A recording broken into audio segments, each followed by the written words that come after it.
sometimes I like to scream at the top of my lungs when I come into the car wash. So what?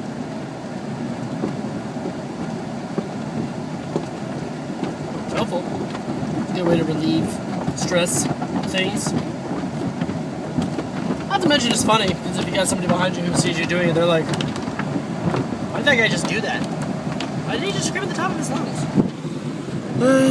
In the car wash yet again, in case you haven't gotten the freaking idea. See, tornado. Do you see the tornado slapping the window? Yeah, slapping the window. Yeah, it's really hot outside and fucking dying of goddamn heat exhaustion. So that sucks. Yeah, I don't know. I don't really have much to say in this video. Alright, bye.